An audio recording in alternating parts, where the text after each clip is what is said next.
Eden, North Carolina, which used to be Leakesville. Actually, it was 3 towns, Leakesville, Spray, and Draper. And in 1968, they consolidated and it became the town of Eden. My dad owned a furniture store. Really? Yes, and my mom worked for Fieldcrest Mills. She was a secretary in the printing department at Fieldcrest Mills. And what did they do? What did the mill do? Textiles? Yes, they made sheets and blankets and all kinds of beautiful things. And your dad sold furniture that was made in North Carolina at the time? Actually, it was, because he would go to the furniture factories in North Carolina, High Point, Hickory, those places, and buy furniture, of course. It was a small store, but very much loved by the hometown people. And he knew everybody. He knew everybody, and he could tell a story, and people knew he loved to talk. Yeah. High school, you did what that was fun?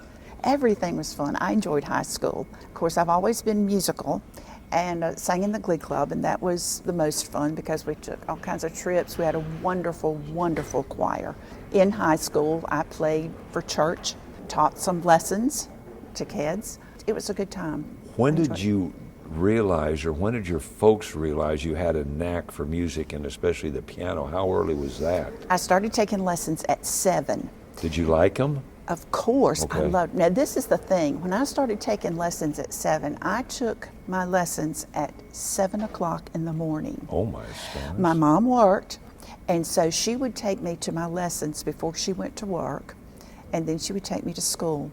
But can you imagine 7 No, o'clock in the morning? no. I can always remember going to my teacher's house and her house smelling like bacon, because it was breakfast, you know. Sure, So she yeah. had bacon, but she was a lovely teacher, Miss Wilson. She was fabulous, and I loved it from the very beginning. Who came up with the idea that to take piano lessons? Was it you? My mom made sure that the piano that she had when she was a child was moved into our home. And so I played on her piano. Because she played. She never took formal lessons. Okay. She played by ear, and of course she wanted me to play. And Okay. I was all on board for Okay. that. I really enjoyed it. And so she made sure that I had lessons, and I'm so thankful for that. So then you're a senior in high school. Now what are your options about going on to school? Okay, nothing ever came to my mind for me to do except music. Really? Yes. I always wanted to do music, and Greensboro, where I went to school, one of the branches of UNC, was kind of close to us. I mean, it was less than an hour from home. Okay. And you know, I was an only child. Sure. I was kind of a homebody, so that appealed to me. So the thing about that is you had to be able to pass a playing test. You know, they had you come in and memorize pieces and so forth. So you had to get into the School of Music before they accepted you into the school, the whole school. You had to audition for your college education. Auditioned, yes, I did. Wow. Yeah. Was there a lot of pressure for that? Well, there was a room full of about 4 professors in there, you know, grading. Oh my stars, Debbie. And I had to have everything memorized. But now that I look back at it, it wasn't too bad. Okay. So you get accepted. Oh, yeah. And what's college like? College was so much fun, but a music major spends a lot of time outside the classroom. You have to be in a practice room all the time. So yes, I auditioned to get into the School of Music, but also at the end of each semester, you have so many requirements that you have to do. You have to memorize pieces, you have to know scales and all those things, and you go before another board of teachers and they listen to you for your grade for that semester in your piano playing. Wow. Yeah, it's a little bit nerve-wracking, it really is, but I enjoyed it. I enjoyed my time there, and then things changed. You met Mr. Snow. I did. My friend from Eden got married, and I was in the wedding. I was the maid of honor, and the groom happened to be a student at NC State, where my husband went to school. And so my husband Mike was in the wedding as a groomsman, and that's where we met. Okay, the night at the rehearsal, he had a girlfriend with him, and they were all cozy, lovey-dovey. And I wasn't really interested at that point In him. No, So not the- that I didn't think he was a nice guy, Right. and it And could the be first time you attracted saw to him, him. you didn't- But I didn't, I wasn't looking for anybody at that time. Right. So at the reception the next day, she didn't come. And he was real friendly to me, very, very friendly to me. So in about, that was in June, in probably October, my friend that was the bride called me at school and she said, why don't you come down to State for a weekend? And I said, okay. And she said, you want me to fix you up with the date? And I said, not really. And she said, oh, come on. She said, what about one of the guys from the wedding? And I said, okay. She said, well, who do you want me to set you up with? And I said, Mike Snow. Okay. And she said, okay. That, you understand, I met several of these guys Sure. at the reception. So I went on down to State for that weekend. We had dinner. She fixed dinner for us. And it came time for dinner, and he came to the door, and he knocked on the door, and she let him in, and I said, that's not the one. She said, you said Mike Snow. And I said, I got the names and the faces mixed up. Thank God I got the names and the faces mixed up. So you get over the shock. I got over the shock, and everything went very well that weekend. So unbeknownst to me, he was with this other girl, and he sent me a Christmas card. Now, this was in December. And I thought, well, okay. So then, in the spring, NC State had some kind of concert, where they bring people in to play.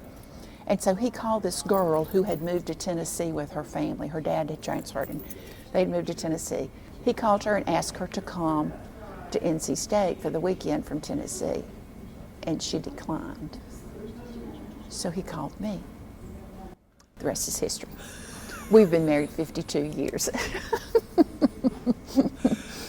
We had 2 children, Anna, and she was born 2 years after we were married, and then we had Adam, and he was born 3 years after that. And where are the kids now? Okay, Anna lives here. She's an interior designer with Harris Homes. She lives here with her family.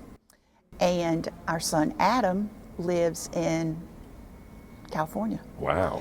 He teaches at Cal State, and he and his wife have 2 children. At what point does Mike go to work for Duke? He went straight out of college. And you see, I knew, we dated about a year and a half, and I knew there was probably a ring coming. Okay. And I kept looking for it. Yeah, didn't come. I looked for it at Christmas, no. New Year's, no. Valentine's, no. March. And he said, and the reason I waited was I waited until I had a job. So Really? Duke offered him a job right out of school. And we got married. We graduated in June, and we got married in July. How about that? So did Duke recruit him, or did Yes. he? Yes.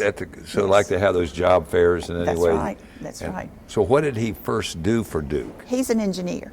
All right. So he worked at Blues Creek, which is one of the stations for Duke Power, which is Okay. Duke Energy now. And we lived in Greensboro. And then one day he came home and he said, they want to transfer me to Anderson, South Carolina. And I said, what? Where is that? And he came specifically to do what for Duke? He managed the water department Because for Duke. back then, Duke owned the water department. and the electric. Exactly. Yeah. And the transportation. They had the bus system too. That's right. So he In Anderson, was yeah. in charge of that too. Yeah. So your first impression, though, of Anderson when you came off the interstate and came down to Well, us. it was small, but see, I was from a small town. Right. Mount Holly was small. Yeah. And in '85, Anderson was a whole lot smaller than it is now. I think the only restaurant here was Applebee's, maybe. Yeah, and we had one McDonald's, we had one Yeah, Burger King, and yeah. then I mean, there was not much. And actually, all of '81, when you turned off on exit 27, everything until you got to town was just about nothing right, was there. just that, No gas stations, yeah, anything. nothing. You know. Mr. Felix Wilson's store up there in Hopewell Exactly, was probably exactly. the only thing between the interstate and town. It was. I volunteered in the school. Okay. And I did that for several years. I suppose Anna was probably in early high school when I went to work. And I went to work for Duke Power for a while. I worked as a secretary in the transmission lines, and I enjoyed that very much. But then a friend of mine who worked for the school system, she said there's an opening at an elementary school for a school secretary. And I thought that would be great because it would just coincide with my kids being out in the summer, Yeah. and I'd have Christmas vacation, Yeah. you know, and all that. And so I did apply for that job, and I got that job as secretary at Centerville Elementary School. At Centerville. Yes, So you stayed there for how long? 24 years. I retired there. It's like the students that I've taught piano, because I always taught privately in my home. I cannot count the amount of students that I taught. And I think about each and every one of them. They were all like my children. Yeah. You know, as I felt about some of those students that were at Centerville. They were precious. I love when I go out and I see them and they'll say, "Miss Snow, do you remember me?" And I have to say, "What was your name? What was your name?" You've always taught piano at home? Yes. Tell me about your first piano that you put into your home, because you grew up on your mom's piano. My mom said, now I went to college to major in piano. My mom told me, now when you learn to play, I will buy you a piano. Really? And when I learned to play. You still When- learning? She did buy me she and my dad bought me a lovely piano when I was in high school. Really? So, and that's the piano that I have in my home. So what was it? It was a Kauai. What was it like when you came to Anderson and you decided that you wanted to have piano lessons at home? How did you recruit your That's students? another story. That's another story. I had ear infections a whole lot.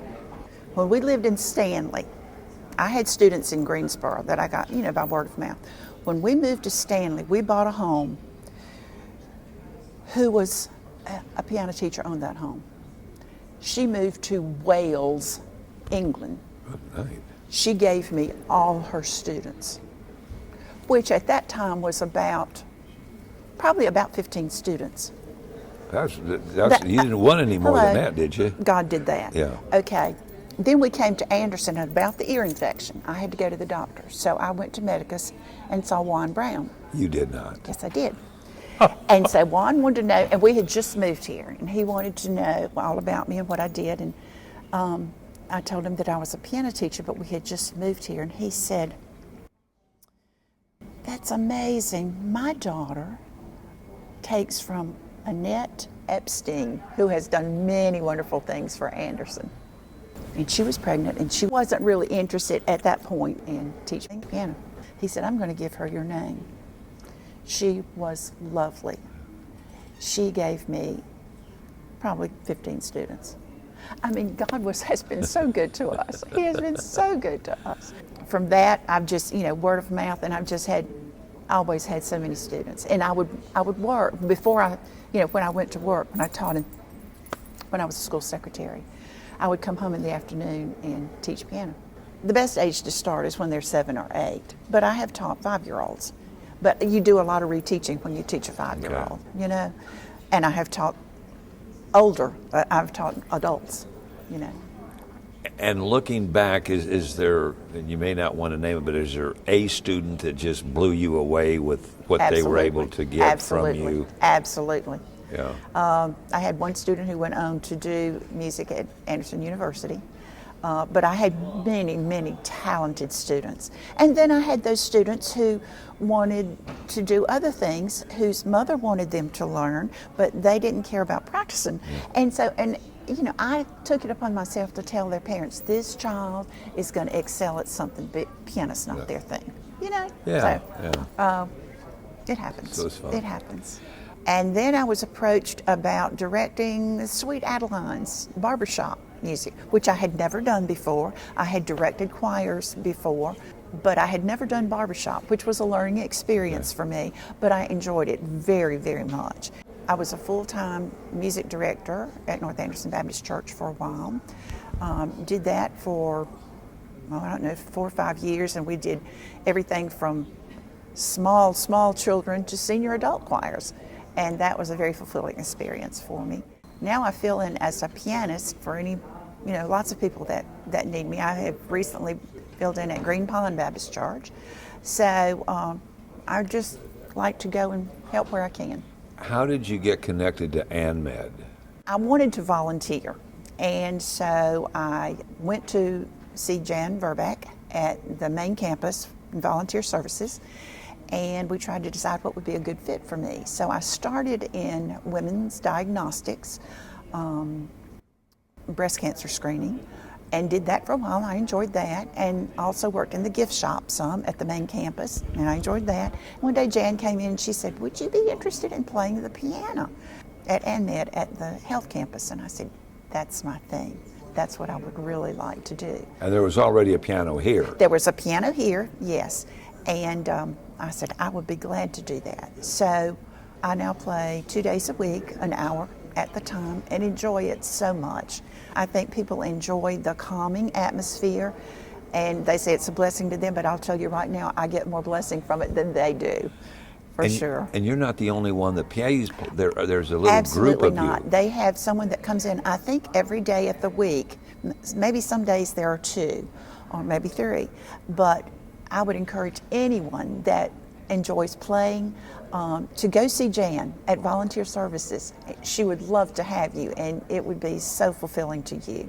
Who picks the music?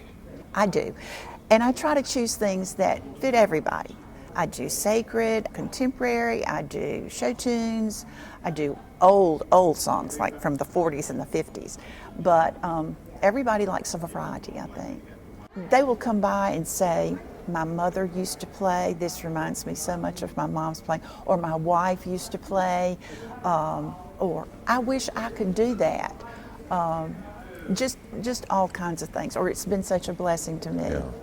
And such a comfort, and that's what we want it to be. It needs to be soothing and comforting.